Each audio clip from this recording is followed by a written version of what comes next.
여러분 안녕하십니까. 신문을 보는 시간 아침엔 매일경제입니다. 오늘은 8월 13일 월요일입니다.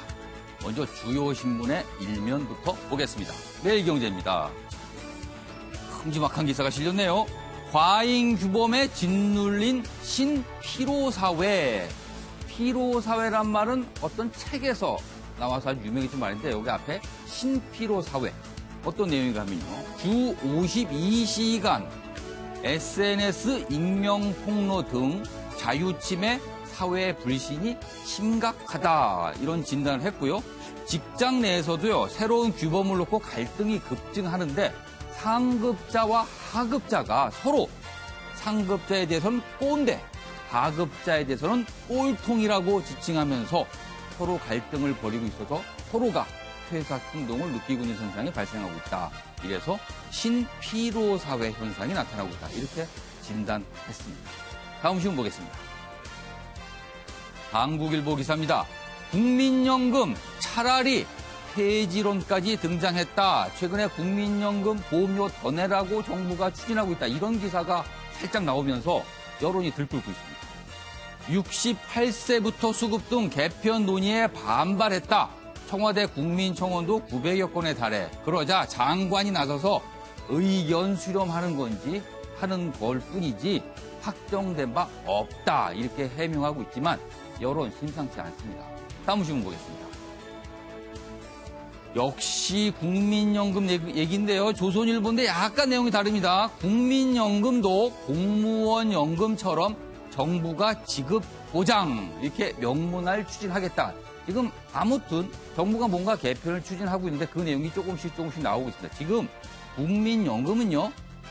뭔가 적자가 나더라도 정부가 그냥 노력한다 이렇게 돼 있습니다. 반면에 공무원연금은요. 문제가 생기면 정부가 메운다 이렇게 돼 있습니다. 확실히 다르거든요. 그래서 국민연금도 공무원연금처럼 정부가 지급을 보장한다. 이 규정을 노찰한 방향으로 논의가 되고 있다고 합니다. 다음 신문 보겠습니다. 국민일보인데요. 문재인 대통령 이달 말 평양서 3차 남북 정상회담. 오늘 남북 고위급 회담이 열리고요. 그래서 정상회담 문제를 논의하게 됩니다. 그런데 국민일보는 굉장히 자신감 있게 제목을 썼네요. 이달 말, 8월 말이네요. 평양에서 열린다. 거의 사실상 확정이 됐다는 식으로 기사가 나왔습니다. 오늘 한번 어떤 결과가 나올지 지켜보도록 하겠습니다. 지금까지 일면 쭉 한번 읽어봤고요. 저와 함께 오늘 신문을 보실 네 분 소개해드리겠습니다. 먼저 최경선 매일경제 논설위원 나오셨고요. 김윤철 경희대 교수, 김종웅 동국대 연구교수, 그리고 윤기찬 변호사 나오셨습니다. 안녕하세요. 네, 안녕하세요. 네, 자리를 옮겨서 신문 읽기 본격적으로 해보겠습니다. 자, 첫 번째 기사 지금 방금 일면에서 제가 두 가지나 소개를 해드렸는데 국민연금 얘기입니다. 그래서 이 얘기부터 좀 들어가 봐야겠습니다. 더 내고 늦게 받는 국민연금 안에 반발 청원 들끓어. 서울신문인데요. 지난 금요일쯤에 기사가 살짝 나왔습니다.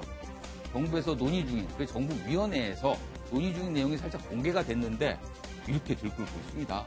내용을 보면요 이렇습니다.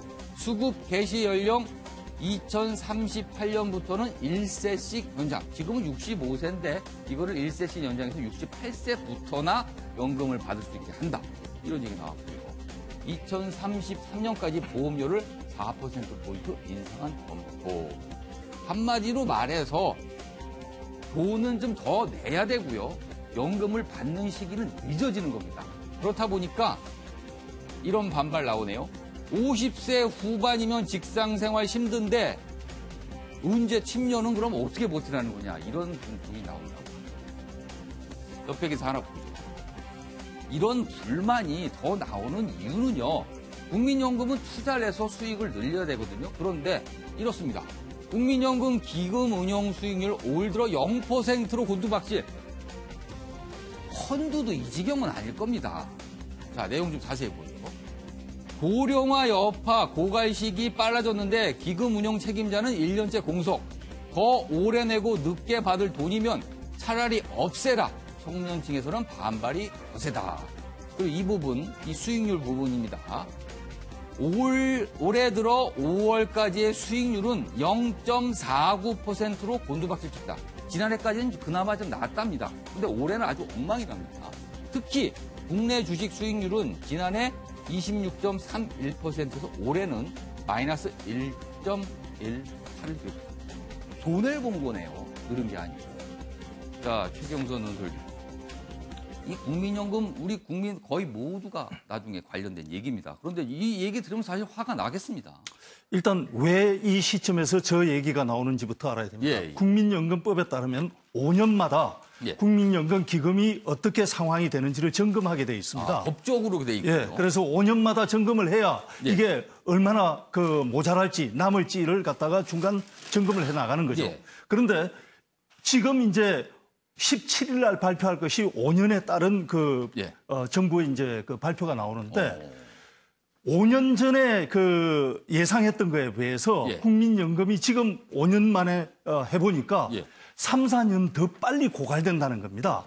그러니까 그건 여러 가지 이유가 있습니다. 예, 예. 첫 번째 이유는 출생률이 낮아서 예, 예. 나중에 연금을 낼 사람들이 적어지니까 그렇죠. 나이 드신 분을 부양할 역할을 할 젊은 층이 줄어들고 있다. 맞습니다. 그런 인구 변동에 따라서 연금이 빨리 예. 고갈될 수도 있고 방금 말씀하셨다시피 국민연금 운영을 잘못해서 고갈이 좀 빨리 될 수도 있고 한데 어찌됐건 5년 전에 예상했던 것보다는 예. 3, 4년 빨리 국민연금이 고갈된다는 겁니다. 예. 그러다 보니 그럼 그 고갈되는 시기를 늦추려면 예.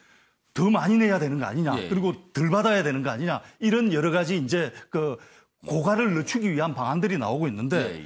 국민들이 반발하는 거는 이런 겁니다. 예. 그러면은 운용을 제대로 하면 예.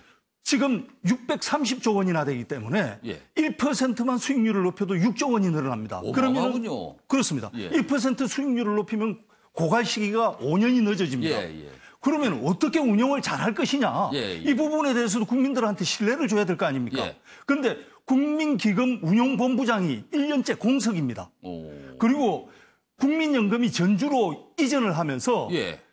운용 잘하던 펀드 매니저들이 많이 그만둬 버렸습니다. 왜냐하면 지방으로 내려가기 싫다 이거죠. 그러다 보니까 운용 수익률이 뚝뚝 떨어지고 있거든요. 예. 이런 데 대한 대책. 예. 그리고 또 한 가지 중요한 것이 국민들은 자기가 적게 받는 것도 문제 있지만 예. 상대적 빈곤감을 많이 느낍니다. 예, 공무원 연금이라든지 사학연금이라든지 몇 배 더 받거든요. 그런 데는 잘 국가에서 보존을 해주면서 예. 국민연금은 조금 고갈이 된다고 그러니까 그나마 적게 받는 돈을 더 깎겠다고 그러면은 예. 반발할 수밖에 없죠. 근데 세계적으로 보면은 국민연금, 사학연금, 공무원연금 통합하는 추세거든요. 예. 일본도 지금 그것을 장기적으로 지금 예. 통합해 나가고 있습니다. 예. 그런 데 대한 논의가 왜 없냐 이거죠.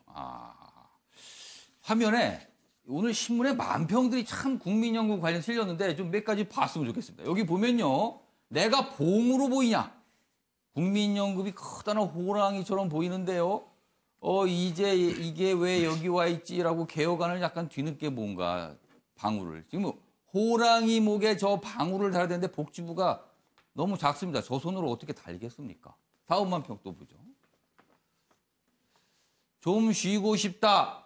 이렇게 욕설이 나왔습니다. 어휴, 이 갑바바 아직도 짱짱하네. 국민들은요, 지금 지쳐서 뭔가 좀 쉬고 싶다는데 국민연금 쪽에서는 아직도 튼튼하다면서 일 좀 더 하라. 그리고 돈 좀 더 내라. 아마 이런 느낌으로 만평을 그렸습니다. 김철 교수님. 예. 정부가 문제가 있는 걸 발견한 것 같습니다. 물론 아직 정부의 무슨 확정안은 아니라고 얘기는 하지만 어느 정도 이제 안이 나오고 권고안처럼 돼서 그 부분 큰 틀은 유지가 될 텐데 정부가 너무 쉽게 가려는 거 아닙니까? 그렇습니다. 이게 이제 사실 특수연금은 이제 굉장히 예. 구체적인 집단들이 이제 있지 예, 않습니까? 그러니까 이제 반발도 대단히 구체적이고 조직적이고 예. 그런데 반면에 국민연금은 굉장히 이제 누가 누군지도 이제 알 수도 예. 없고 또 예. 이렇게 이제 조직화되기도 어려우니까. 워낙 많은 분들의 관련이 돼 그렇죠. 있어요. 그러니까 이게 이제 국민연금을 가지고서는 이제 자꾸 예. 접근을 하는 거 아닌가 싶은데요. 무엇보다 이제 정부가 지금 일의 순서나 방식에 있어 좀 문제가 있는 것 같습니다. 그러니까 연금 체계라든지 이런 등의 문제들 다 손을 봐야 되는데 예. 그러려면 굉장히 국민 설득이 되게 중요한 문제죠. 예. 그런데 이제 그냥 단순하게 국민연금이 몇 년도면 고갈될 거다. 그러니까 이렇게 줄여가거나 뭐 또 저 수령 그 연령대를 늦추자라고 하는 산수 수준에서 접근하고 있거든요. 그게 아니라 사람들 마음도 다루고 여러 가지 뭐 벡터까지 가는 뭐 이렇게 미적분도 좀 보는 이 수학 수준으로 가야 이 사람들 마음도 이제 다스릴 수 있는 건데. 물론 뭐 제가 다시 한번 강조했지만 지금 알려진 내용이 정부의 최종 확정안은 아니고요. 정부가 꾸린 위원회에서 그냥 권고안 정도 형태로 나온 거지만 큰 틀이 과연 바뀌겠냐 이런 의문이 드는 건 사실입니다. 예, 맞습니다. 그래서 지금은 오히려 거꾸로 고갈이 되니까 돈을 뭐 더 내게 하고 늦게 주자라고 하는 접근보다는 어떻게 이제 그 국민연금이 진짜 실제 받을 수 있냐라고 하는 국가 신뢰 문제가 있거든요. 그 신뢰 문제를 우선적으로 좀 접근하는 것이 현재로서는 더 필요한 게 아닌가 싶고 그런 국민 설득 속에서 신뢰도도 높인 가운데 이제 그 연금 체계라든지 이런 액수라든지 이런 등등의 문제를 접근할 수 있는 거죠. 그래서 좀 그런 좀 이게 다른 수준이나 차원에서의 접근 이 부분들을 좀 정부는 굉장히 고려해야 되는 상황 아닌가 봅니다. 김지욱 교수님. 네. 지금 얘기를 신문도 보고 여기 두 분의 말씀도 듣고 보니까 그럼 과연 지금 정부는 뭘 먼저 해야 될까요? 지금 보면은 이게 5년마다 이걸 다시 살펴보게 돼 있는데 지금 추세라면 앞으로 5년 뒤에는 더 가혹하게 국민들한테 요구를 할 가능성이 있어 보여요. 이런 추세라면. 네. 근데 일단 지금 상황은 앞으로 향후에 설계 문제와 관련해서 실사구시 설계를 할 수밖에 없는 상황이다. 어쩔 수 없는 건데 이미 지금 기존에 있어 2003년, 2008년, 2013년까지 정치권 또는 집권 세력이 국민적 저항 때문에 이 부분을 계속 뒤로 미뤘던 거죠. 미루고 해야 되는데 안 하고 미뤄둔 거죠. 당장 지금 같은 상황만 보더라도 엄청난 국민적 저항에 빠지게 되는 상황인 거고. 또 하나는 저는 관료들이 진짜 혼쭐이 난다는 생각이 드는데요. 왜냐하면 국민연금에서 광고를 합니다. 광고 내용을 보면 당신의 아름다운 60대가 보일 것입니다. 라는 광고를 하고요.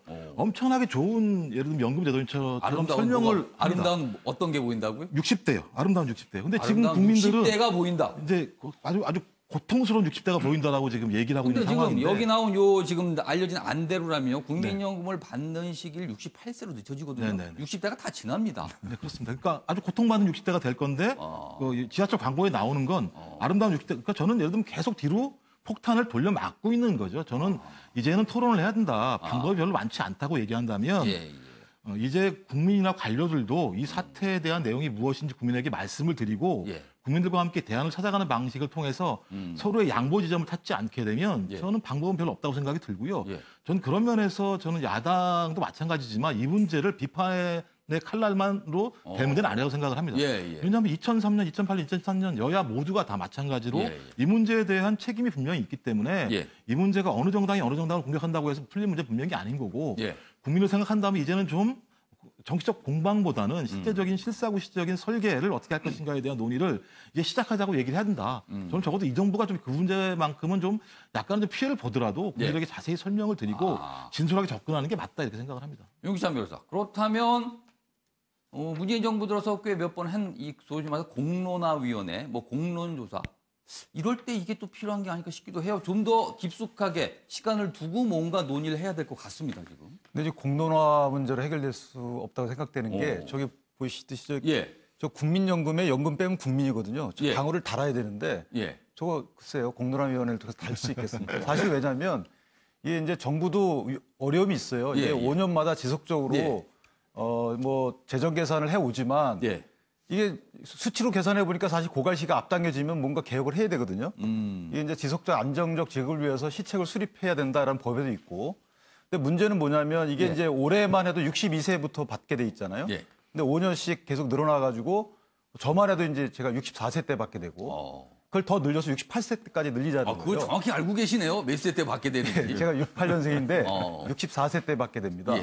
그리고 이제 지금 가입 기간도 60세에서 64, 5세까지 늘리자는 겁니다. 그 결국 뭐냐면 일자리가 있어야 돈을 낼 거 아니에요. 그러니까 경제 활성화, 경제 상황하고 맞물려 있다. 그러니까 경제 상황을 보고 가입 기간을 늘리거나 수급 개시 시점을 정해야 된다라는 생각이 하나 들고요. 또 하나는 뭐냐면 이제 국민들이 또 좀 많이 분노하는 이유가 타연금, 공무원연금이나 사학연금 이런 타연금과의 형평성 문제도 한번 고려해봐야 된다. 그 부분에 대해서도 좀 화를 내고 있습니다. 그리고 또 하나는 이제 정부가 할 수 있는 일은 사실은 연금 고갈을 어떻게 책임질 수는 없고요. 다만 기금 운용 측면에서 이걸 독립적으로 좀 운용을 해야 된다. 그런 측면에서 지난번에 불거졌던 뭐 인사에 관여한다든가 이것이 아니고 또는 뭐 기업에 대한 어떤 뭐 스튜어드십 코드인가요? 예. 그 뭐 주주권 행사 이런 부분에 너무 치우칠 것이 아니고 오로지 수익률 제고 측면에서 인사 구성을 하고 기금 운용을 해야 된다. 사실 정부가 할 수 있는 게 이것뿐이 없어요. 그래서 이 부분을 오히려 뭐 이걸 국민들을 위해서 어떻게 더 많이 주겠습니까? 예. 이건 현실적으로 어려워요. 그건 지금으로 보면 불가능해 보이네요. 그다음에 보전해 주는 것도 마찬가지입니다. 공무원연금 보전해 주는 거는 큰 재정에서 조금 떼서 주지만 국민연금 보전은 사실상 어렵단 말이죠. 이것이 한 20년 후에는 예. 2천억 원까지 된다는 예, 말입니까? 예. 그렇다면 결국 운용의 독립성 통해서 운용의 수익을 제고하고 그다음에 경제 활성화를 통해서 가입 기간을 늘려도 타격받지 않는 이런 상황 조성하는 것이 더 타당하다 이렇게 생각합니다. 좋은 얘기인데 참 쉽지 않을 것 같기도 합니다. 최영선 의원님. 예, 제가 공론화에 대해서 한마디만 예, 드리겠습니다. 저는 행정이 무책임해지면 안 되기 때문에 예. 공론화가 자꾸 늘어나는 것은 반대합니다. 예. 그렇지만 이 문제 국민연금에 대해서는 공론화가 필요하다고 보는 것이 왜냐하면은 공무원 연금은 더 빨리 받고 더 많이 받고 예. 국가에서 책임까지 져줍니다. 예, 예. 그런데 그럼 공무원들은 그렇게 편안한 노후 생활을 맞고 일반 국민들은 예. 고단한 노후 생활을 맞으라는 거냐 이런 차별화 문제가 생깁니다. 예. 그런데 이 연금 문제를 공무원에게 계속 맡겨놓으면 예. 공무원 연금은 계속 더 빨리 받고 더 많이 주고 국민연금과의 이 차별화 문제를 공무원들이 해결할 것 같지가 않습니다. 그래서 이것은 국민 다수의 뜻에 따라서 빨리 공무원 연금과 국민연금을 통합해 나가는 이웃나라 일본은 10년, 20년 계획으로 해서 지금 이 공무원 연금과 국민연금을 통합해 나가고 있습니다. 예. 그런 쪽으로 가려면 아무래도 공론화 과정이 이 문제만큼은 필요하다 이렇게 봅니다. 그러네요. 이 연금을 본인 것처럼 생각해서 본인도 적용을 받는다면 아무래도 한 번 볼 거 한 두세 번 더 보겠죠. 좀 생각해 볼 문제입니다. 자, 이번에는 두 가지 사회 기사를 저희가 준비를 했는데요. 아직은 약간 의문 정도의 수준인데 이게 좀 자칫 또 파장이 커질 수도 있을 것 같아서 한번 다뤄보겠습니다. 서울대도 화장실 몰카 발칵. 화장실이요. 남성용 화장실입니다. 그래서 기사가 됐군요. 교내 1,700곳 모두 조사한다. 자, 워마드, 이른바 이 페미니즘 관련 단체, 그리고 굉장히 좀 과격한 단체로 알려져 있죠. 워마드에 2주 전부터 몰카 게시글, 서울대 남자 화장실과 관련된 몰카 게시글이 올라오고 있는데 진위 여부는 확인이 안 됩니다. 그래서 총학이 오늘 고발했고요. 그리고 앞서서 5월엔 고려대와 한양대에서도 같은 논란이 있었다고 합니다. 내용 좀 자세히 보면요. 극단주의 여성 사이트 워마드에 서울대 화장실 몰래카메라 게시글이 올라와 서울대가 학내 화장실 전수조사에 나섰다. 이런 얘기가 좀 나와요. 윤기찬 변호사. 이게 사실이면 처벌 대상이 되겠죠, 분명히요? 예, 어떻게 됩니까? 그 정보통신망법에 위반되고요. 사실 저게 유포까지 되면 지난번에 영장 쳤던 거 기억나시잖아요. 그때 예. 문제가 불거졌었는데 그 똑같은 사안이죠. 그래서 이 부분은 처벌이 되는데 문제는 지금 기사의 취지가 이게 워마드에 올라오다 보니까 이게 이제 서울대 화장실에 몰카 촬영한 거는 그 촬영한 거대로 워마드에 이런 걸 게시하는 거로 인해서 마치 저번에 그 문제 제기했던 그분의 미러링 아니냐. 그러니까 똑같은 방식으로 해서 그러니까 당한 거만큼 그대로 같은 수법으로 또 이렇게 갚아준다 그런 거죠, 미러링. 그러니까 주장의 정당성을 그런 식으로 추구하는 거 아니냐라고 하는데 그럴 것 같지는 않고요. 어쨌든 이 부분은 고발을 한다고 하니까 수사를 지켜봐야 되겠지만 그런 요소가 있다면 그것은 담론은 맞지만 성차별하지 말자라는 담론은 맞지만 방법상의 오류가 아닌가 이렇게 생각이 됩니다. 알겠습니다. 다음 기사도 역시 아직까지는 의혹입니다. 강남 여고의 쌍둥이 자배 동시에 문과 이과 1등. 공부 잘하는군요. 그런데 여기입니다. 아버지가 그 학교의 교무부장. 고개가 약간 갸우뚱해집니다. 여기 보면요. 지난해 1학년 때 각각 121등과 59등을 하던 자매가 올해 들어선 갑자기 문과 이과 1등을 했답니다. 열심히 한 건가요? 아니면 일단 노력한 걸로 보이는데 근데 학부모들은 의혹을 제기하며 반발합니다. 여기 보면요. 서울 강남구의 한 여고에서 현직 교무부장 C씨의 쌍둥이 딸. 이래서 문제가 되네요. 교무부장이라는 것 때문에. 그래서 학부모들 주장이 여기 지금 있습니다. 학부모들은 두 학생이 인근 유명 수학학원에 다니면서 상위권 반에 속한 것도 아니다. 1학년 1학기 때 성적이 최상위권이 아니었는데 동시에 전교 1등을 차지하는 게 이게 가능하냐라고 학부모들은 의아해하고 있는데 그 부모인 C씨, 교무부장인 C씨의 설명이 이렇습니다. 두 딸은 민족사관고와 외고 진학을 자사고 준비를 했다는군요. 준비를 했을 만큼 중학교 때 성적이 좋았지만 A는 입학 후에 학교에 적응하지 못해서 성적이 안 좋았다. 그러나 열심히 해서 된 것이다. 뭔가 조금 개운치는 않은데요. 그렇다고 단정적으로 뭐라고 얘기하기도 아주 애매한 상황. 아무튼 그래서 청와대 국민청원 게시판에는 진상규명을 하는 청원이 올라와 있다. 이런 얘기가 잠깐 있습니다. 이걸 뭐 논평하기도 뭐하고 하실 분 혹시 계십니까? 네, 최영선 의원님. 일단 짧게 부탁드리겠습니다. 교육청 조사가 시급합니다. 예. 이것이 워낙 예민한 문제라 일단 해당 학생들이 느낄 심리적 부담이라든지 이런 것들도 엄청나게 크거든요. 만약에 사실이 아니라면 그 학생들 참 억울하겠네요. 엄청난 큰 피해를 그렇죠. 입게 되는 거죠. 그래서 교육청이 빨리 조사를 해서 이 문제에 대해서 사실관계를 확정짓는 게 무엇보다 시급하다고 봅니다. 그러니까 뭐 청와대 청원 게시판에 올랐으니까 빨리 교육청이 와서 진짜가 뭔지를 밝혀주는 게. 근데 한 가지 이게 좀 문제가 있는 게요. 저 교무부장께서 뭐 그 시험 문제를 외워서 가르쳐줬는지 여부를 떠나서 문제는 학부모가 그 결제한 거 똑같은 거 아닙니까? 학부모가 시험 문제를 보게 되는 경우하고 똑같은 거예요. 그러면은 이분이 만약에 학부모라면 결제 라인에서 배제가 되거나 이래야지 이건 문제가 큰 거죠. 그래서 앞으로 옛날 만약에 상피제도 그러니까 혹시 본인 오해를 받기 위해서 스스로 일부러 회피하셨어요, 피해버리는 거죠. 그래서 이 부분은 이번 기회를 잡아서 이거 분명히 뭔가 고쳐야 돼요, 시스템을.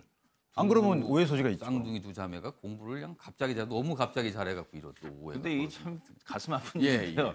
사회가 누가 전교 1등하고 그러면 아이 뭐 열심히 했나 보다 이런 게 아니라 이게 분명히 의혹이 있다. 제가 갑자기 1등할 수가 없다. 뭐 이런 지금 체계의 교육 환경에서 지금 우리가 살고 있다. 그러니까 아까 일명기사 매일경제 일명기사의 신피로 사회와 관련된 내용이 그렇습니다. 이게 그냥 뭐 규범이 높아서가 아니라 하나하나 계속 의심의 사회이기 때문에 이게 필요해진 거거든요. 그런 부분과도 한번 좀 이렇게 살펴봐야 되는 거 아니냐. 그러니까 이게 또 너무 강남에서 뭐 성적이 올라갔다 뭐 했다 이거 자체에 뭔가 어떤 의혹이 담겨 있을 거다라고 하는 이런 구조적인 환경에 놓여 있다라고 하는 건데 이런 부분들을 어떻게 좀 이거 바꿔나갈 수 있을까 이거 좀 한번 크게 고민해 볼 문제라고 생각이 드네요. 잠깐 의문 정도 되는 사건이라 했는데 한 번씩 하셔보니까 이게 자칫 커져버릴 수도 있겠네요. 왜냐하면 그런 생각이 드는 게 뭐냐면 표피적인 문제인 건데요.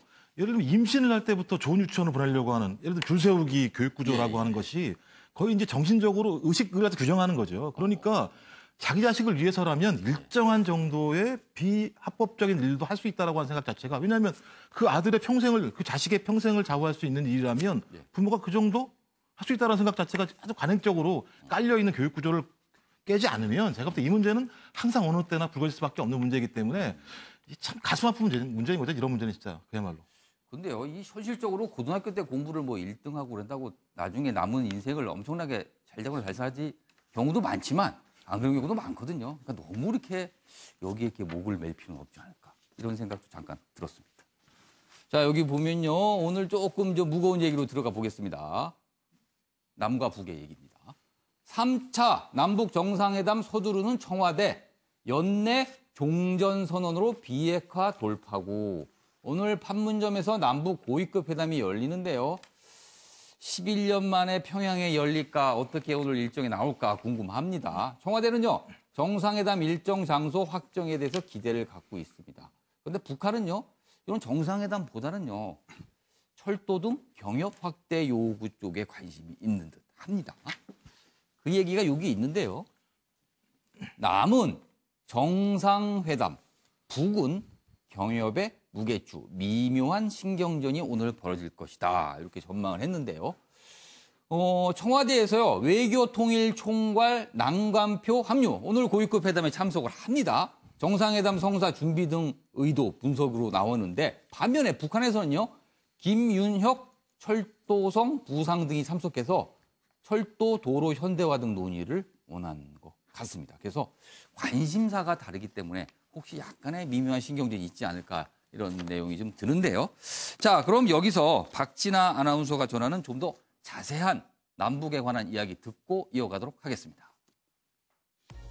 잠시 후 오전 10시 판문점 북측 지역 통일각에서 남북 고위급 회담이 개최됩니다. 지난 6월 1일 이후 2개월여 만이죠. 오늘 열릴 회담에서 우리 측은 조명균 통일부 장관을 포함해 천혜성 통일부 차관 등 4명이 대표로 나서는데요. 북한 측은 리성권 조국평화통일위원회 위원장을 단장으로 총 5명이 나옵니다. 오늘의 의제는 판문점 선언 이행 상황 점검과 3차 남북 정상회담 개최 준비인데요. 정상회담의 일정과 장소가 결정될 가능성이 크다는 관측이 나옵니다. 고위급 회담 개최를 하루 앞둔 어제 청와대가 견해를 내놨습니다. 남북 정상회담의 시기와 장소 그리고 방북단의 규모 등이 합의가 될 걸로 기대한다 이렇게 전했는데요. 김의겸 청와대 대변인은 자신이 말한 기대는 근거 없이 말한 게 아니다 이렇게 밝히기도 했습니다. 김 대변인은 정상회담 장소와 관련해 언급하기도 했는데요. 언론에서 평양이 아닌 제3의 곳으로 해석을 많이 해 부담스러웠다며 3차 남북 정상회담 장소로 평양을 거론했습니다. 한편 북한 매체는 어제 불만을 표했는데요. 남측이 미국 주도의 대북 제재에 편승해서 판문점 선언 이행에 진전이 이루어지지 않는다는 겁니다. 북한 대남 선정용 매체 우리민족끼리는 개성 공동연락사무소를 설치해 필요한 발전기를 들여오는 것도 맘대로 결심하지 못하고 있다 이렇게 전했는데요. 철도 도로 연결 사업 여건 조성이 되지 않았다는 이유로 돈이 안 되는 일만 하고 있다 이렇게 주장하기도 했습니다. 오늘 회담에서 북한 측은 판문점 선언 이행을 촉구할 걸로 보이는데요. 이런 가운데 3차 남북 정상회담의 구체적인 일정과 장소가 결정될지 주목되고 있습니다. 오늘 판문점 선언 이행에 대해서 전반적으로 좀 이행 상황을 점검하고 앞으로 할 일들에 대해서 논의를 하게 될 겁니다. 그리고 역시 판문점 선언에서 합의되어 있는 가을 남북 정상회담과 관련해서도 북측 입장도 들어보고 또 우리 측이 생각하는 바도 얘기를 한 다음에 논의를 하도록 하겠습니다. 북측은 대북 제재를 준수하는 우리 정부의 약간 불만을 좀 제기할 것 같은 생각이 듭니다. 어떻게 보시나요? 글쎄요, 북측에서 나름대로 또 여러 가지 그런 문제에 대해서 할 얘기가 있을 것 같고 또 저희는 저희대로 우리가 하고 있는 노력들에 대해서 북측에 잘 설명을 하도록 하겠습니다. 자, 지금 남북 고위급 회담 준비, 남과 북에서 한참 준비하면서 지금 회담 장소로 이동하고 있을 텐데요. 윤기찬 변호사, 평양에서 3차 남북 정상회담이 열릴 것으로 많은 언론들이 전망을 하고 있는데 그런데 갑자기 이제 평양으로 지금 우리나라 문재인 대통령이 건너가기가 약간 부담스러울 수도 있다 이런 분석도 있어서 3차도 역시 판문점에서 열리지 않을까 이런 전망도 소수긴 하지만 좀 있습니다. 판문점 내지 뭐 개성 정도 네. 개성의 그럴 필요성은 좀 있잖아요. 공동연락사무소 예. 개성 문제 때문에 예. 그것이 뭐 대북 제재의 균열을 일으키는 거냐 이런 문제도 있고 해서 예. 아예 거기서 하는 것이 더 그 정부에서는 그런 예. 추진할 가능성도 있고요. 예. 다만 장소를 떠나서 지금 의제가 문제라고 생각을 합니다. 예. 의제가 이게 이제 교착 상태가 이게 우리 때문에 교착 상태가 일어난 것이 아니고 예. 실제로는 북한의 어떤 진정성을 확인할 수 있는 조치가 없었던 건 맞아요. 미국이 지금 계속 뭔가 더 확실한 걸 내놓으라고 좀 압박을 하는 모양새입니다. 그러니까 그 단초를 내놓으라는 것인데요. 예를 들면은 예. 그러면 그 핵무기나 이런 리스트를 달라. 이거 기본이거든요. 예. 근데 리스트 지금 안 주고 있어서 그러면 과연 이게 비핵화를 위한 한참 먼 길인데 예. 그 단초부터 지금 북한이 이행을 안 하고 있으니까 그럼에도 불구하고 마치 이게 이제 우리 선언문에 우열이 없다 보니까 북한 예. 억지를 부릴 수 있는 단초를 준 거예요. 그런데 종전선언도 마찬가지. 종전선언이 의미가 큰지 안 큰지를 떠나서 지금 비핵화를 견인할 수 있는 하나의 우리 수단인데 예. 이것부터 줄 수도 없는 것이고요. 예. 남북 병협도 마찬가지입니다. 남북 병협을 주게 되면 대북 제재에 대한 그 공동 전선이 흐트러지게 되고 그럼 북한이 비핵화 테이블로 나올 여지가 없게끔 만드는 것이거든요. 예. 그래서 과연 이번 의제가 뭔 것인가? 저는 사실 거기에 굉장히 관심이 많습니다. 의제로 꺼낼 수 있는 것이 있는가? 그래서 의제가 채택된 의제를 보면 어떤 정상회담의 성과를 미리 가늠해 볼 수 있지 않을까 생각을 합니다. 지금까지 분위기로 봐서는요. 북한이 오늘 고위급 회담에서 종전선언 문제를 거론할 가능성이 아주 큽니다. 자, 김정욱 교수님. 네.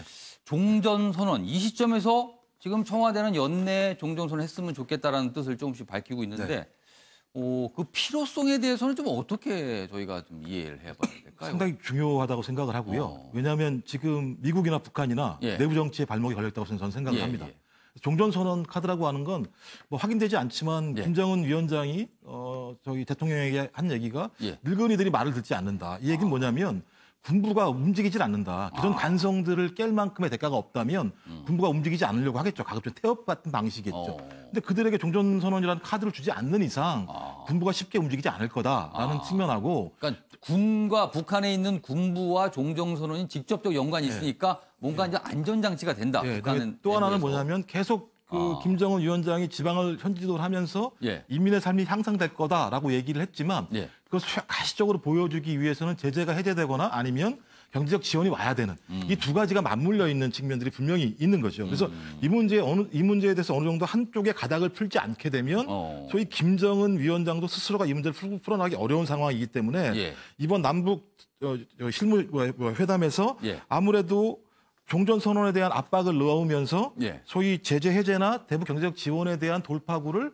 열어보려고 하는 이 두 가지의 카드를 가지고 내려왔을 거라는 생각이 들고요.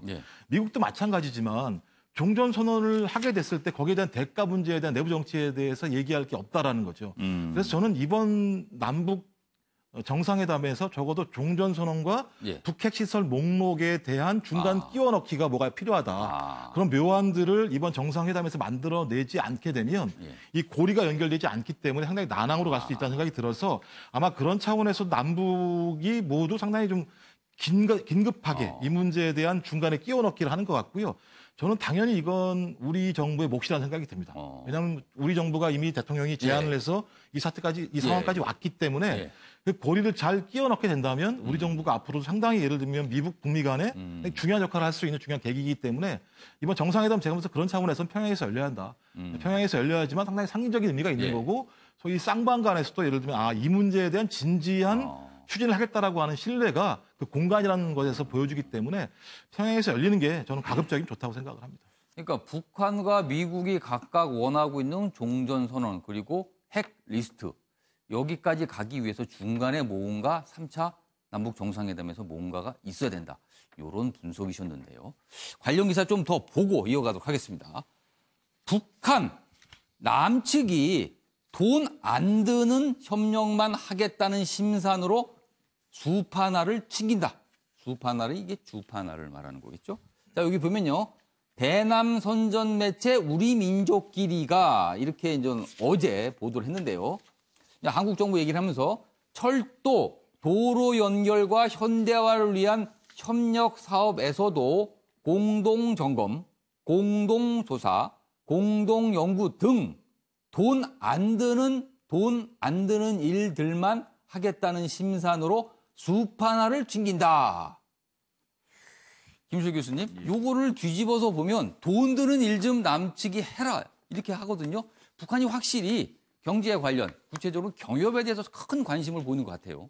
예, 맞습니다. 오늘 고위급 회담 참석자의 그 면면을 살펴봤을 때 이제 북측은 경협 관련 담당자들이 참석을 하는 거 아닙니까? 우리 측은 사실 정상회담이나 종전선언 얘기를 좀 깊숙이 하고 싶은데 저쪽에서는 철도 뭐 이런 거 관련자가 나와요. 예, 맞습니다. 근데 그런 의미에서 보면 굉장히 경협에 관심이 많은 거죠. 이제 지금 남한 이제 한국 경우에도 사실은 지금은 좀 경협이라고 하는 지렛대를 어떻게 전략적으로 사용할까 이 고민을 좀 많이 해야 되는 거 아닌가 싶습니다. 그래서 이 종전선언이라고 하는 그 자체로 무슨 이제 큰 의미가 있겠느냐. 종전선언이 어떤 효과를 가져올 것이냐라는 이제 구체적인 상을 주는 게 지금 이제 필요한 거 아닌가 싶은데 그런 의미에서 보면은 사실은 이제 또 이 경협이라고 하는 부분에 대해서 좀 철도 같은 경우에는 빨리 할 수 있다 이런 이야기도 했었거든요. 근데 이제 이런 부분들에 대한 이제 구체적인 일정이 전혀 안 나오고 있는데 지금 이제 자꾸 이제 비핵화라고 하는 부분도 이제 이게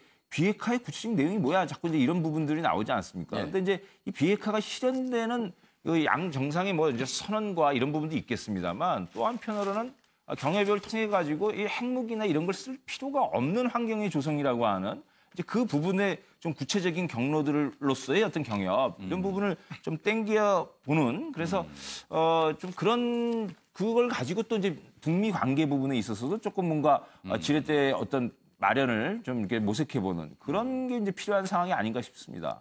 최영석 의원께서는 이 시점에서 이제 종전선언을 추진하는 거, 연내하든 어떻게든 종전선언을 구체적으로 논의해서 추진하는 거와 그다음에 좀 북한과 경협을 좀 확대하는 문제 두 가지 문제 좀 어떻게 보세요? 일단 북한은 기본적으로 경제 협력이 가장 시급하다고 보고 있는 거죠. 즉 앞서도 아까 화면에서 여러 번 그 남북 대표단을 보여주셨지만 올 들어서 남북 장관급 회담이 4번째거든요. 4번째인데 이번처럼 저렇게 남북 대표단이 불균형을 이룬 적이 없었습니다. 과거에는 북한에서 철도상 부상이 오면은 한국에서는 국토교통부 차관이 나가고 서로 매치가 되죠. 앞선 회담에서는 그렇게 됐는데. 앞선 회담에서는 그렇게 했습니다. 그런데 지금 보시다시피 우리 측은 4명, 저쪽은 5명. 그리고 우리 측은 지금 청와대 국가안보실 차장이 나가는데 저쪽에서는 철도성, 국토환경보호성 이 경제협력 쪽에서 나오는 거거든요. 여기 지금 사진 보시면 알지만 남과 북이 이 오늘 회담 참석자들의 전공이 좀 다릅니다, 다들. 과거에 이런 적이 없었습니다. 그리고 이제 이번 그 고위급 회담은 북측에서 먼저 제안을 했습니다. 그래서 북측에서는 작심하고 경제 협력에 대해서 뭔가 하고 싶은 말이 있다는 겁니다. 그래서 아마 이제 1차 남북 정상회담에서 가을에 문재인 대통령이 평양을 방문한다고 했기 때문에 그 부분에 대해서는 뭐 합의가 이루어진다 하더라도 경제 협력 부분에 있어서는 남북이 서로 할 말만 하는 그래서 상당히 그 좀 그 회의가 평행선을 달리는 그런 게 예상이 되는데 이 부분을 북한이 먼저 이해를 해야 될 것 같습니다. 우리가 경제 협력에 선뜻 나서지 못하는 이유는 우리 스스로의 문제가 아니라 유엔 제재 때문에 그렇거든요. 우리는 유엔 회원국으로서 유엔의 그 결의를 지켜야 됩니다. 그걸 북한이 모를 리가 없는 거거든요. 그런 부분에 대해서 국제 규준, 국제 질서 이런 부분을 북한이 다시 한번 좀 생각해 주기를 바란다 이렇게 혹시 오늘 고위급 회담에서 최근 우리 국내에서 논란했던 이 북한산 석탄 밀반입 문제를 우리 측이 북측에 좀 얘기 좀 할까요? 우리가 굳이 그 문제를 얘기를 할 필요는 없겠죠. 북한이 아무리 수출을 하고 싶다 하더라도 그건 북한의 문제일 뿐이고 우리가 국가적인 그 관리 시스템을 통해서 유엔 제재에 따라서 수입을 안 하면 되는 거거든요. 그것은 남북 간의 문제라기보다는 서로 관리의 문제다 이렇게 보고 있습니다. 굳이 뭐 그것까지 언급을 해서 얼굴을 괜히 붉힐 이유는 없어 보인다 이런 말씀입니다. 알겠습니다. 북한 문제 오늘 고위급 회담인데 어떤 성과를 낼지 한번 오후까지 지켜보도록 하겠습니다. 자, 그럼 여기서 신문에 실린 사진 몇 장 보는 순서 갖도록 하겠습니다. 여기 보면요, 이게 좀 우주선을 실은 로켓이 발사됐는데 이카루스의 꿈 싣고 태양 탐사선 발사. 이카루스는 그리스 신화에 나오는 이야기인데 태양 가까이 갔다가 날개가 떨어져서 죽게 되는 그런 얘기인데 태양 탐사선이 발사가 됐습니다. 어제입니다. 미국 항공우주국 나사가 어제 델타 4형 대형 로켓에 실려 탐사선을 보냈는데 탐사선 이름이 어디 나와 있습니까? 파커호라고 그러죠? 유진 파커라는 뭐 천체 물리학자의 이름을 기리기 위한 파커인데 태양 가까이 가는 게 이번에 처음이라 그럽니다. 그리고 코로나라는 지역을 뚫고 들어가게 되는데 거기는 태양 표면보다 온도가 높다 그러네요. 그래서 이번에 이 탐사선을 만드는데 무려 1조 5천억 원의 돈이 들었다고 합니다. 대단한 액수가 들었는데 어떤 성과가 있으면 하는 바람입니다. 다음 사진 보죠. 다음 사진은 그림이네요. 그림이 나오는데 고혈압, 흡연, 최저, 지자체 건강 1위는 광주, 서울은 3위. 조선일보에 나온 그림인데요. 보면은요, 의료 공공 분야 컨설팅 업체가 최근에 분석한 내용입니다. 16개, 세종시를 뺀 16개 시도의 건강을 순위로 좀 매겨봤는데요. 여기 보면은요, 1위가 광주입니다. 이 파란색으로 나와 있는데요. 그리고 2위는요, 대전, 3위가 서울. 이런 순서인데, 반면에 이제 빨간 순서가 이제 하위권인데요. 꼴찌가요, 강원도입니다. 그리고 전남이 15위. 이건 약간 의외 아닙니까? 강원도는요, 물 좋고 산 좋은 지역으로 이름이 나 있는데 거기 계신 분들이 뭐 고혈압이라든가 당뇨, 비만 이런 약간 질병에 노출이 돼 있다고 그러네요. 요거는요, 정부 당국이 좀 꼼꼼하게 국민연금도 신경 쓰지만 이거 국민연금과 직접 직결된 내용 같습니다. 이런 건강 문제도 좀 신경 썼으면 합니다. 강원도는 공기가 좋아서 많은 분들이 휴가를 보내는 곳인데 거기 계신 분들은 막상 건강이 안 좋다는 생각밖에 결과 나왔습니다. 자, 다음 기사 좀 이어가 보도록 하겠습니다. 이번엔 정치 기사인데요. 요즘 민주당 당권 경쟁 중반전, 주말에 부산 TK 대구 경북 유세를 펼쳤습니다. 당원들 그리고 대의원들 앞에서. 여기 보면요, 세 사람의 사진, 기호 1, 2, 3 보이는데요. 자, 기호 1번 송영길, 내가 상승세, 세대 교체해야, 이렇게 호소를 했다 그러고요. 기호 2번 김진표, 권리당원 지지도에서는요, 내가 1위다. 여론조사에서는 다른 사람이 1위지만 권리당원, 실제 적극적으로 투표하시는 당원들 그 층에서는 내가 1위다라고 강조했답니다. 이해찬, 기호 3번입니다. 저는 국회의원 선거 한 번도 떨어본 적이 없어요. 이 말 지금 논란이 되고 있습니다. 굳이 이 말을 안 해도 될 말을 했다서 지금 다른 후보들이 좀 공격을 하고 그러는데, 자, 김일철 교수님. 일단 민주당 전반적인 지금 당권 경쟁 판세 좀 얘기해 주시고요. 이해찬 후보의 이 발언에 대한 적합성, 좀 이것도 좀 논평을 해 주시죠. 예. 지금 뭐 민주당 내에서 뭐 많이 설이 난무합니다. 그러니까는 애초에 뭐 한편으로는 이해찬 의원이 이제 출마하면서 뭐 압승을 거두지 않겠느냐라고 하는 일방적인 우세가 점쳐졌다가 보니까는 지금 현재 정부나 여당이 처해져 있는 현실 등을 감안했을 때 너무 이제 강경한 이미지를 갖고 있는 이제 이해찬 후보는 좀 부담스럽다라고 하기도 하고 그러면서 이제 좀 더 중도적이고 이런 부분으로 가야 되는 거 아니냐. 또 한편 새로운 이제 올드보이들의 귀환이라고 해가지고 타당 부분 때문에 또 이게 그런 이미지로 가면 안 된다 그래서 조금 젊은 지도자가 나와야 된다 그래가지고 또 만만치 않은 힘을 발휘하고 있다 송영길 후보가 이런 이야기들이 계속 나오면서 상당히 예측이 이제 어려운 판세로 지금 가고 있는 것 아니냐. 다만 실제로 이제 이 선출 방식이 있어서 권리당원의 비중이 상당히 높습니다. 그것 때문에 지금 이제 김진표 후보는 이제 권리당원 중에서 자기가 1위기 때문에 승리 가능성이 있다 이렇게 얘기를 하고 있는 것이죠.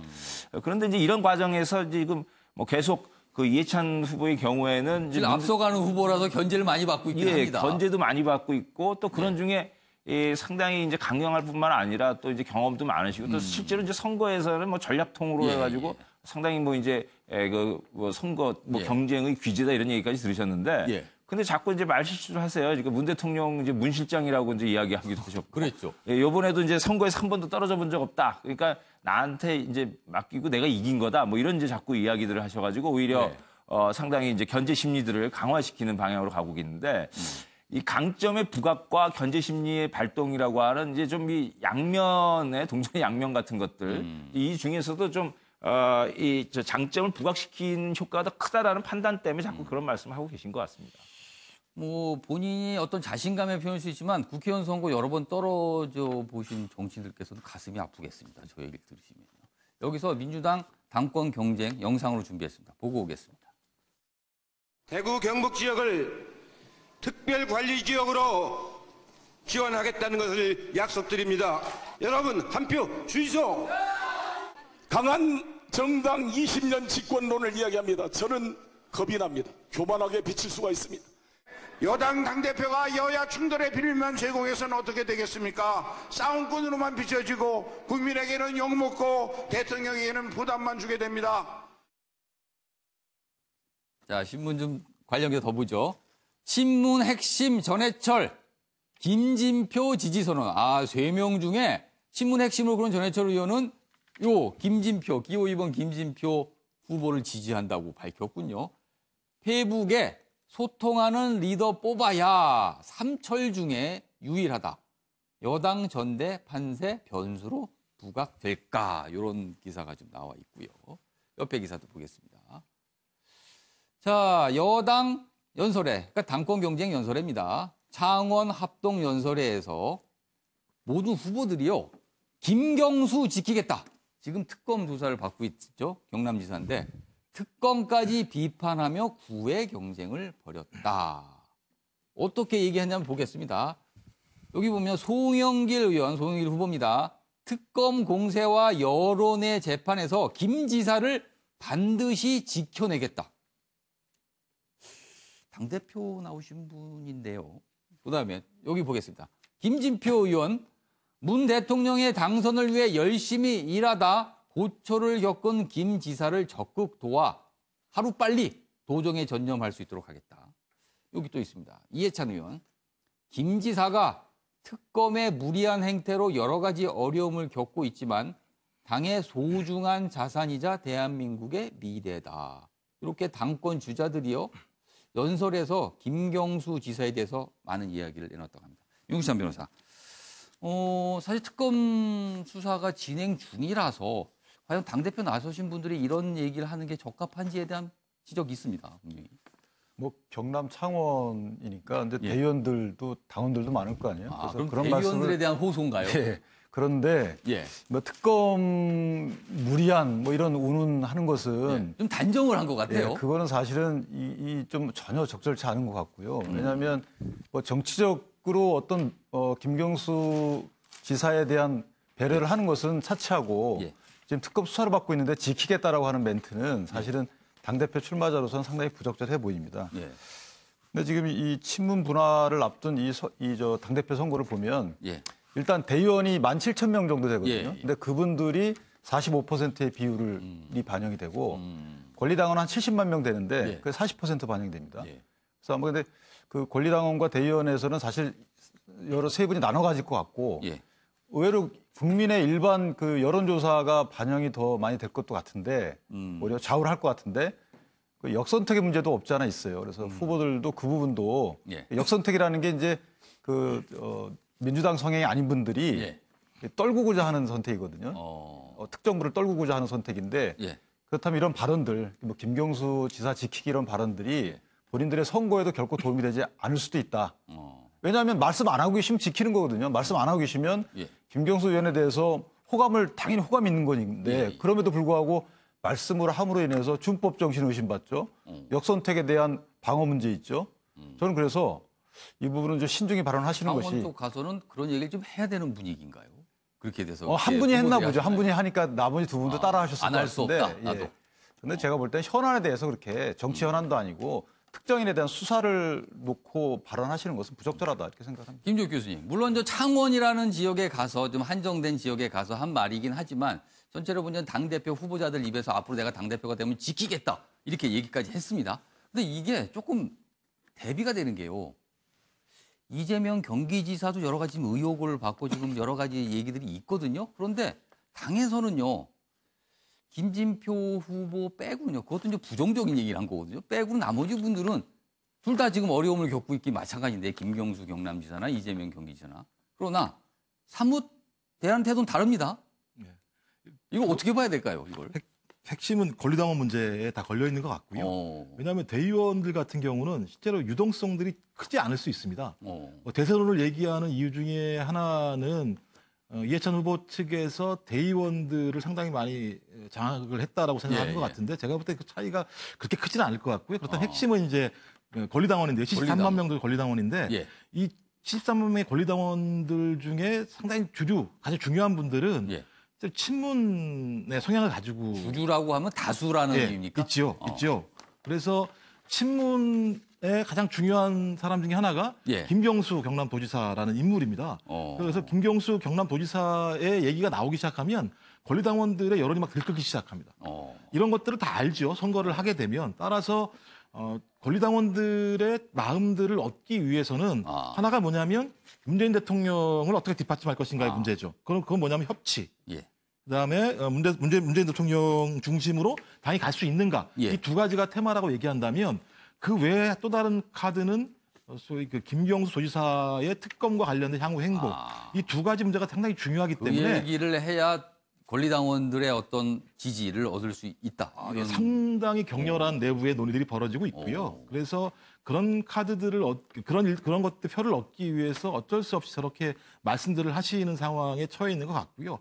뭐 그것은 기본적으로 많은 권리당원들이 친문 성향 권리당원들이 많이 들어왔기 때문에 완전히 숫자가 상당히 많이 늘었고 그 권리당원들이 지금까지 많은 선거에서 중요한 결정들을 좌지우지했던 측면들이 있었기 때문에 그건 어쩔 수 없는 고육지책으로 보입니다. 그렇다면 그 권리당원들은 이재명 경기지사에서는 그다지 큰 관심이 없다. 왜냐하면 이재명 경기지사 같은 경우는 오히려 문재인 대통령 친문 지지자를 상당히 싫어하는 성향을 그 얘기를 하면 안 되는 거군요. 가지고 현장에서. 있죠. 그래서 거기는 아예 코멘트를 하지 않는 거죠. 그냥 코멘트를 하지 않고 하지만 김경수에 대해서 코멘트를 하게 되면 바로 반응들이 돌아오는 측면이 있기 때문에. 역시 표를 얻기 위한 어떤 주장과 발언 이런 분석도 가능해 보입니다. 자, 요 정치 기사인데요. 요번에 한국당 얘기입니다. 민주당 지지 급락에도 반등 기미 없는 한국당. 원래 경쟁 정당이 좀 인기가 없으면요. 그 상대당은 좀 인기가 올라가는 게 통상의 모습인데 민주당이 지지율이 빠지고 있는데도 한국당은 요지부동이다. 이런 얘기입니다. 김병중 비대위원장 PK 부산 경남 패싱 논란 속 첫 부산 방문. 문재인 정부 비판에만 집중. 중도 보수층 흡수 못해. 지도부 한국당의 심장 호소에도 PK 제거는 요원하다. 이런 분석 기사가 실려 있습니다. 김철 교수님. 그러네요. 민주당이 좀 빠지면 통상적으로 한국당이 그 빠진 지지율을 좀 가져와야 되는데 그 모습이 없다라는 기사예요. 김병준 비대위 체계가 이제 출범을 했음에도 불구하고 예. 뭐 별다른 이렇게 국민들에게 이제 관심이나 기대를 이렇게 높일 수 있는 그런 이제 행보가 예. 아직 안 나오고 있다. 예. 또 한편으로 워낙 이제 그 민주당이나 문재인 대통령에 대한 지지가 이제 빠지고는 있습니다만은 예. 그 빠지는 것 자체도 또 뉴스가 돼버려가지고 거기에만 이제 이렇게 이제 자꾸 눈을 기울이게 되는 그런 이제 현실도 이제 반영된 것 아닌가 싶고요. 예. 보다 근본적으로는 사실 지금 민주당이나 한국당 계열 정당, 이 양대 정당 주축으로 해가지고 흘러왔던 정치에 대한 예. 전반에 대한 이제 국민들의 불신이나 이런 이제 이 저 회의가 상당히 이제 높은 상태. 예. 그래서 이 민주당에 대한 지지 급락이 그냥 그 바로 반사적으로 한국당한테 가는 게 아니고 예. 무당파층으로 가거나 또 한편으로는 이제 정의당 쪽으로 가거나 이런 식으로 나타나고 있다. 그러니까 민주당에서 이탈한 그 지지율 표가 바로 이동을 하는 게 아니라 중간에 다른 곳에 지금 있다는 거죠. 그렇죠. 그래서 이제 이걸 가지고 뭐 결국 경쟁을 하게 될 텐데요. 예. 결국 뭐 이거 두 가지 의미가 다 있습니다. 그러니까 민주당의 지지율 급락에도 불구하고 예. 지금 당대표 선거하는 거 보면은 좀 뭐 어떤 큰 비전이라든지 이렇게 가고 있지 못하지 않습니까? 이거 문정부가 굉장히 중요한 시기에 이제 접어들 때 당대표인데도 불구하고 그런 거에 대해서 지지율 급락했는데 이거를 커버할 수 있는 제1야당으로서의 뭔가 좀 실력이라든지 기대감 이거 뭐 주지 못한다. 그러니까 유보를 하고 있다거나 혹은 좀 더 진보적인 분들은 그래도 또한 뭐 좀 진보적인 정책을 갖고 있고 어떤 이제 체제 수준에서 좀 변화를 요구하는 그 부분에 부응하고 있다. 이렇게 이제 판단되니까 그쪽으로 조금 가고 있는 이런 상황인 겁니다. 그러니까 여전히 새로운 것에 대한 기대는 높으나 그거에 대한 부응은 이루어지고 있지 않은 현실을 지금 보여주고 있는 그런 이제 지지율 추이다라고 할 수 있죠. 이 기사도 어떻게 보면 한국당하고 직접적 연관이 있어 보입니다. 거대 양당 야합이다라는 비판에 민주당 여당이고요. 한국당 야당. 올해 특활비 폐지키로. 하려면 미리 좀 하죠. 폐지 안 하고 영수증만 붙이면 된다라고 발표를 했다가 얘기를 합의를 했다가 그 사실이 알려져서 비판이 엄청났거든요. 그래서 결국엔 이렇게 되는군요. 여기 보면요. 두 당 지도부 폐지 쪽으로 손해. 민주당 가닥 잡았다. 한국당 공감되다. 영수증 소명 합의 4일 만에 변경이다. 자, 최영수 선생님. 지금 제가 이거 한국당하고 연관됐다고 한 이유는요. 한국당의 지지율이 지금 멈춰있다 그랬거든요. 이런 문제 처음부터 한국당이 앞장서 특활비 우린 다 버리겠습니다라고 했으면 결국에 할 거 아닙니까 이렇게? 그랬으면 국민들이 조금 바뀌었나 보다 할 텐데 하면서도 욕을 먹습니다. 일단 저는 특활비 폐지키로 기사는 났습니다만 믿지 않습니다. 왜냐하면 믿습니까? 국회의원들이 이렇게 자기네들 특권 내려놓는 거 약속을 얼마나 많이 했는지 모릅니다. 저도 뭐 취재하면서 쭉 봤지만은 발표만 하고 용두사미처럼 끝에는 흐지부지 그렇습니다. 없애지 않습니다. 그래서 많습니다. 특활비를 완전히 없앨 때까지는 저는 이 기사 믿지 않습니다. 그리고 실제로 고 노회찬 의원께서 이 특활비 없애자는 법안을 발의를 했을 때 그 법안에 서명한 의원이 몇 명 안 됩니다. 그 당시에도 보면은 민주당, 한국당 주류 의원들은 다 빠져버렸었거든요. 그런 사람들이 갑자기 무슨 마음을 먹어가지고 특활비를 폐지하겠다. 과거에 뭐 출판 기념회 문제라든지 여러 가지 특권을 줄이는 것들 정말 발표만 했고 뒤에 실행이 됐는지 한번 확인들 해보시면 이 말이 얼마나 못 믿을 말인지는 아실 수 있을 겁니다. 그러네요. 그러고 보니까 이 각 언론사의 정치부 기자들이 한번 뒤져봐야겠습니다. 과거에 약속해놓고 안 한 게 얼마나 있는지, 많은지 적은지, 아니면 대부분인지. 한번 이럴 필요가 좀 느껴지네요. 자, 요 기사 좀 보죠. 개미 또 울었다. 개미라는 거는 이제 주식시장에서 개미 투자자, 개인 투자자를 말하죠. 7월 이후 수익률이 마이너스 12.7%랍니다. 성적표가 참담하다. 10년째 지수보다 밑돌았다. 물론 주식 투자가 개인의 책임에 따라서, 본인의 책임에 따라서 하는 거지만 개인 투자만 또 울었다. 그렇다면 개인 투자가 아닌 투자자들은 웃었다는 얘기인가요? 여기 있습니다. 10일 한국거래소에 따르면 올 하반기 개인 순매수 상위 10개 종목, 그러니까 개인들이 많이 산 종목입니다. 10개 종목의 평균 주가 수익률은 마이너스 12.7%. 그런데요, 기관, 그러니까 투자자, 펀드입니다. 기관은요, 6.7%, 외국인은요, 3.7%. 아, 여기는 돈을 벌었군요.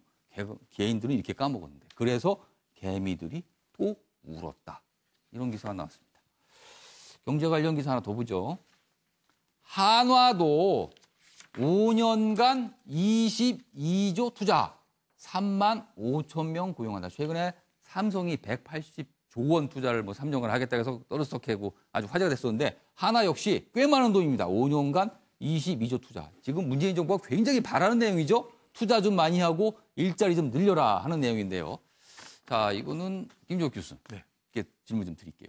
한화는요, 올해 2월에 문재인 대통령이 하나큐셀이라는 기업을 방문해서 일자리 얘기를 하면서 그때 김승현 한화 회장을 일자리를 많이 만들고 고용도 좋으니까 업어드리겠다고까지 했던 기업이거든요. 네. 역시 이제 문재인 정부가 어떤 약간 절박함이 있는데 기업들이 투자를 하면서 이게 화답을 한다고 볼까요? 아니면 또 다른 의미가 있는 걸까요, 이게? 일단 많은 비판들이 있죠. 예. 좌측으로 깜빡이 켜고 우측으로 가는 거 아니냐 이런 논쟁들이 많이 있는데요. 저는 지금 상황은 그렇게 이념적인 잣대로 될 문제는 아니라고 생각을 합니다. 경제가 상당히 어려운 상황이라고 생각이 들고요. 그래서 기업은 적어도 부당하게 재벌 구조가 부당하게 많은 수익들을 얻는 것들에 대해서는 사회적인 견제가 필요하지만 또 기업의 사회적 책임을 져야 되는 문제.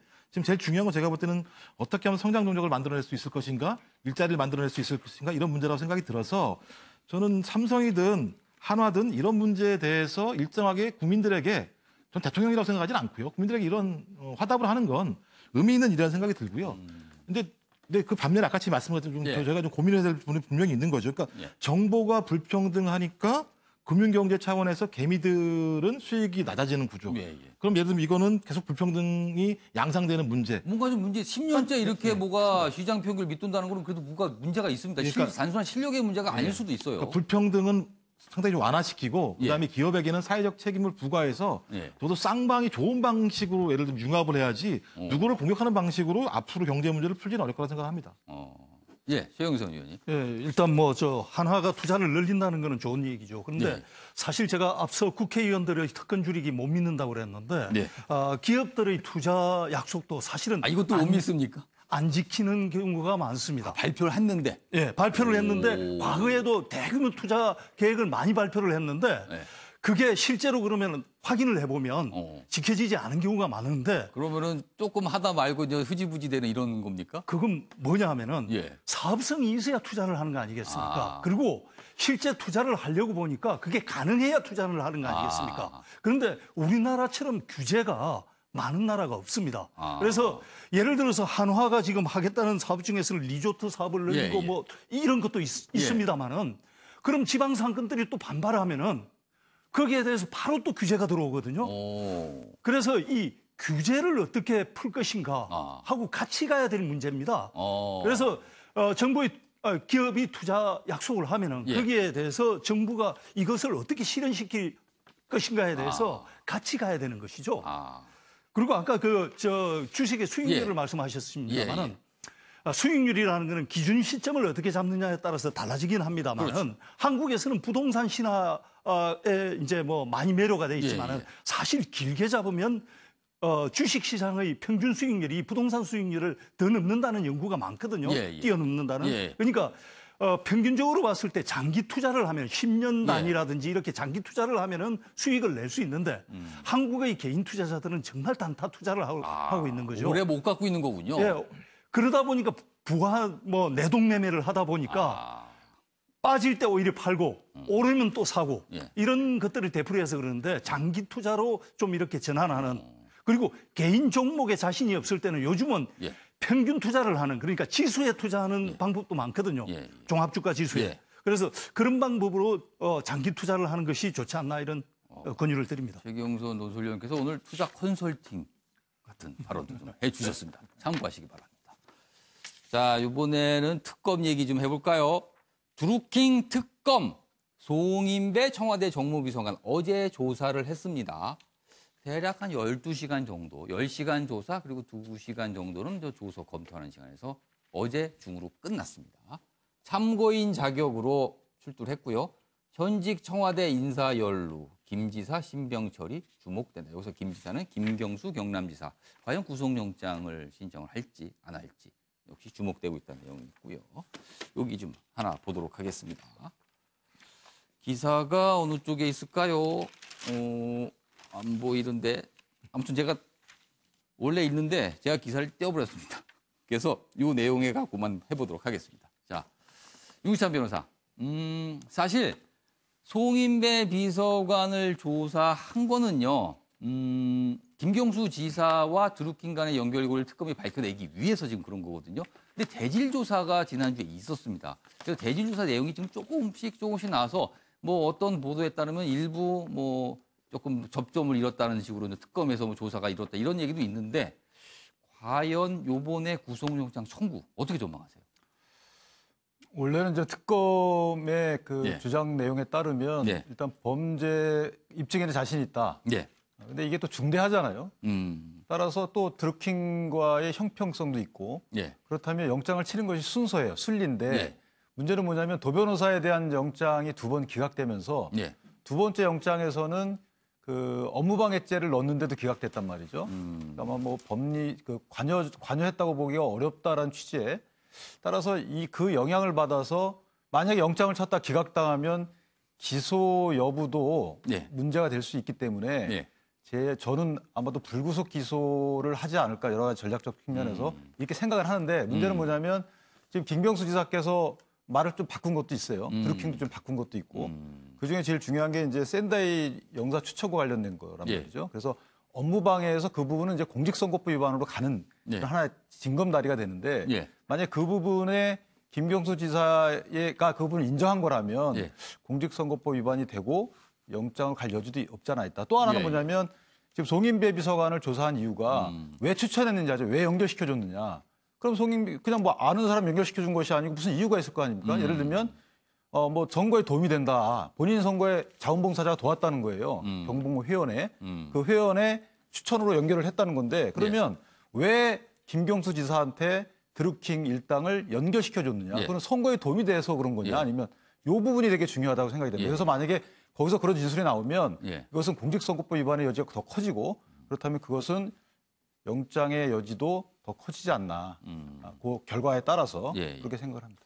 아까 제가 소개해드리다가 소개 못한 기사인데 여기 있습니다. 제가 화면에 띄워놨는데요. 김경수 샌다이 추천했을 수도. 일본 샌다이 총영사직입니다. 추천했을 수도 이런 발언을 특검에서 했다 그러는데요. 통화 내역을 내밀자 말을 바꿨다. 이런 기사가 지금 중앙일보에 실렸습니다. 샌다이 역제한 사실도 드러나면 공직선거법에 걸려 기소 가능성이 있다. 이렇게 돼 있습니다. 자, 김종욱 교수님. 요거는 아직까지 뭐 특정 언론에서 나온 거라서 아직 100% 지금 아직까지는 진위 여부를 좀 모르지만 말을 바꿨다. 요게 또 그런 의미가 좀 있을 수 있나요? 어떻게 됩니까? 뭐 확인을 해봐야겠지만 말씀하신 그 저 언론사의 기사 중에 내용이 뭐가 있냐면 특검팀 관계자라고 얘기해서 드루킹은 특검에 나와서 10번 넘게 나와서 일관되게 얘기했는데 김경수 도지사는 그렇지 않았다라고 하는 것을 흘렸다는 거죠.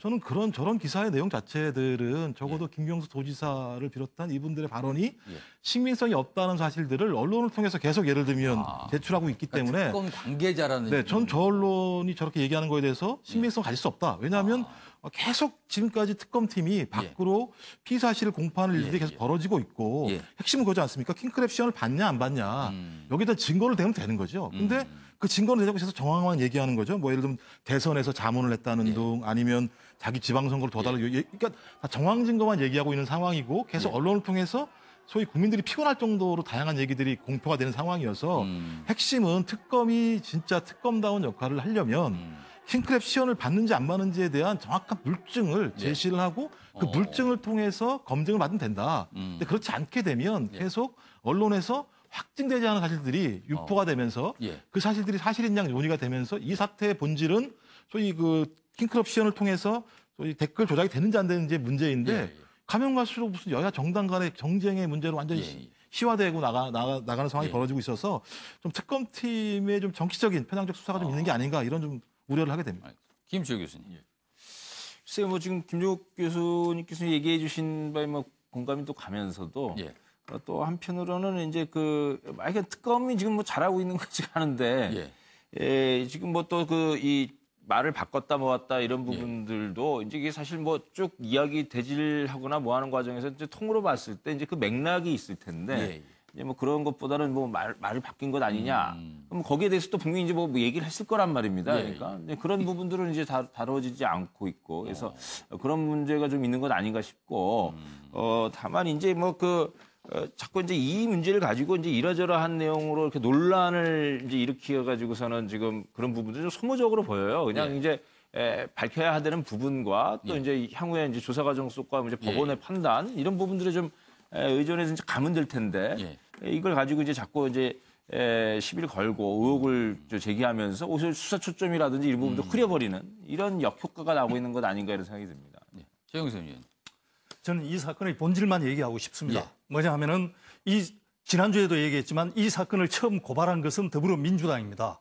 더불어민주당이 이 드루킹 댓글 사건을 고발할 때 무슨 얘기를 했냐 하면 인터넷에 수많은 의심 사건이 있는데 이것은 누가 봐도 너무나 명백한 조작 사건이기 때문에 고발한다고 그랬습니다.